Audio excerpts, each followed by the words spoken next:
Hello dear learners, welcome to future education.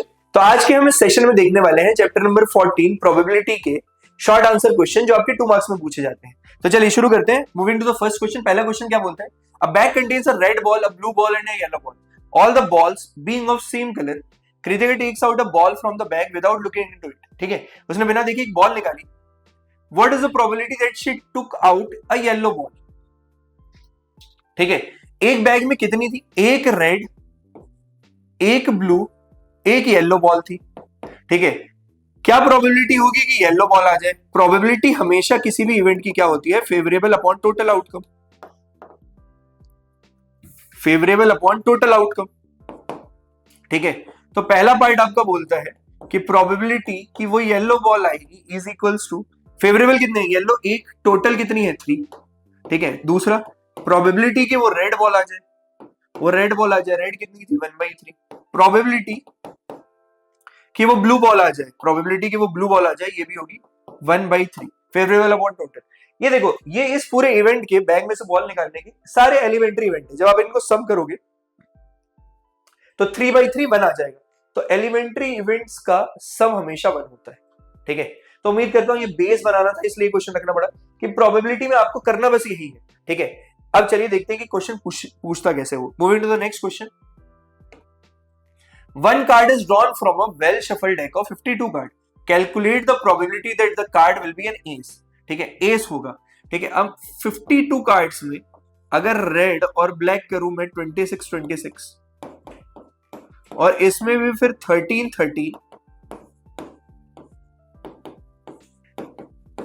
ठीक है, तो इसमें S S S S 4 S मिलेंगे चारों में।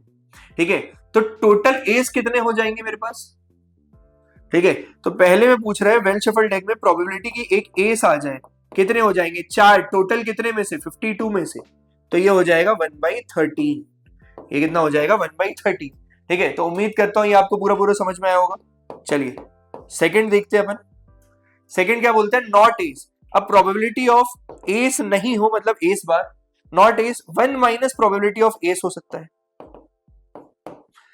1 minus probability of ace is 1 minus probability of ace कितना था? 1/13।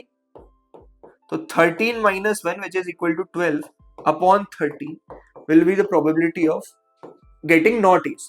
Will be the probability of getting not ace. ठीक है, तो उम्मीद करता हूं ये समझ में आया होगा। देखो सिंपल क्वेश्चन है, क्वेश्चन वही रहेंगे, कुछ ज्यादा वेराइटी में चेंज है ही नहीं। ठीक है, हमको क्या करना है, बस ध्यान रखना है चीजों का कि सर अगर एस पूछा तो चारों का एस काउंट करना है, ये नहीं एक एस को लेके चल दिए बस। ठीक है, एस होगा नहीं होगा। अगर आप इसमें एस हटा देना तो यही कार्ड से भी पता चल सकता था नॉट एस का। मान लो एस में हटा दूं तो इसके पास कितने बचेंगे? 13 के बाद 12 बचेंगे। 12 इंटू ऐसे करके 4 बचेंगे। ठीक है, तो 12 4 जा 48 बचेगा सर। ठीक है, ये क्या है? Not S. Not S total कितने होंगे? 48। ठीक है, अब मेरे से पूछो प्रोबेबिलिटी कि नॉट एस आ जाए। प्रोबेबिलिटी कि नॉट एस आ जाए, इसकी प्रोबेबिलिटी कितनी होगी सर? प्रोबेबिलिटी अगर नॉट एस आ जाए फेवरेबल 48, टोटल कितना था? 52। 48 अपॉन 52। अब अगर आप काटोगे तो 12 अपॉन 13 ही आएगा, 4 से कट जाएगा 12/13। ठीक है, तो ऐसे भी निकाल सकते हो। अगर आप बेसिक अंडरस्टैंडिंग तगड़ी है तो कैसे भी निकाल सकते हो, लेकिन ये फॉर्मूला लिख देना क्योंकि probability of event E plus probability of not event E हमेशा 1 के बराबर होता है। ठीक है, तो उम्मीद करता हूं ये आपको पूरा समझ में आया होगा। चलिए moving to the next question, अगले क्वेश्चन की तरफ बढ़ते हैं। अगला क्वेश्चन क्या बोलता है? Coin is toss 2 times. ठीक है, find the probability of getting at most 1 head. ये भी बहुत इंपॉर्टेंट क्वेश्चन। ठीक है, एटमोस्ट 1 हेड, ज्यादा से ज्यादा एक हेड आएगा। ज्यादा से ज्यादा एक हेड आएगा, यानी कि ज्यादा से ज्यादा एक हेड या फिर 0 हेड, 0 भी हो सकता था। ठीक है,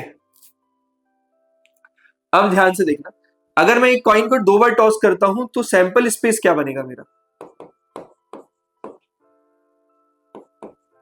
ठीक है, ये बनेगा head head tail tail, head tail head tail, head tail head tail. ठीक है, ये 4। Find the probability of getting at most 1 head, ज्यादा से ज्यादा एक हेड। ठीक है, तो चाहे एक हेड आए या फिर 0 हेड आए, दोनों कंसिडर होंगे। ठीक है, तो देखना probability of at most 1 head is equals to probability of one head plus probability of zero head. एक भी हेड ना हो मतलब टेल हो, तो 1/4 प्लस प्लस एक हेड है, तीनों में एक हेड है, ज्यादा से ज्यादा एक ही हेड होना चाहिए। ठीक है, ज्यादा से ज्यादा एक ही हेड होना चाहिए, ज्यादा से ज्यादा एक। तो इसके दो आउटकम है, 2/4 विच इज इक्वल टू 1/2, ये अगेन जाएगा, तो ये हो जाएगा 2 + 1 3/4। 3/4 ऐसे आया, इसी को एक और तरीके से समझेंगे। ठीक है, इसी को देखो, एक हेड आया, और कितने आ सकते थे, दो भी हेड आ सकते थे। ठीक है, तो अगर मैं टोटल में से दो हेड भी माइनस कर देता, ठीक है, क्योंकि दो कॉइन में ज्यादा से ज्यादा क्या हो सकता है, दो हेड हो सकते हैं। इसी को देखो, अगर probability of at most one head, ये टोटल प्रोबेबिलिटी हमेशा वन के बराबर minus probability of exactly two कर देता। और ये वाला जो केस लगा रहा हूं, ये हमेशा दो कॉइन्स के लिए ही लग पाएगा सर, इसके अलावा मत लगा देना। ठीक है, बाकी एटलीस्ट में 1 - 1 चलता है, इसमें नहीं। 1 माइनस एग्जैक्टली 2 की एक प्रोबेबिलिटी अपॉन 4, तो ये भी आ जाता 3/4, ये भी आ जाता 3/4। एग्जैक्टली 2 हेड हेड एक ही में था, अपॉन टोटल 4 था। ठीक है, उम्मीद करता हूं आपको ये क्वेश्चन भी समझ में आया होगा। चलिए moving to the next question. अगला क्वेश्चन क्या बोलता है, प्रोबेबिलिटी ऑफ कोई भी इवेंट ई की दी हुई है 0.05। अब प्रोबेबिलिटी ऑफ नॉट ई पूछा, मतलब ई बार पूछा, तो क्या पूछा आपसे। ठीक है, तो probability of E plus probability of E bar मुझे पता है 1 के बराबर होता है। ठीक है, ठीक है, तो मुझे क्या निकालना है, ई बार निकालना है, तो 1 minus probability of event E हो जाएगा। अब ये कितना दिया हुआ है, 1 माइनस 0.05, तो ये कितना बचेगा, 0.95। ठीक है, तो प्रोबेबिलिटी ऑफ ई बार हो जाएगा, यानी कि प्रोबेबिलिटी ऑफ नॉट ई। ठीक है, तो याद क्या रखना है सर, ये वाला formula, probability of E plus probability of E bar always equal to 1, always equal to 1।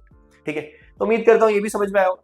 देखो बेसिक ये पूछेगा वो, ठीक है, 2 मार्क्स में तो बहुत कम पूछा है, चाहे तो वो एमसीक्यू देता है इस चैप्टर में से, या वो 3-4 मार्क्स के क्वेश्चन देगा जिसमें आपको 3 बार में प्रोबेबिलिटीज निकलवा रहा होगा, इसके अलावा कुछ नहीं आता है इसमें से।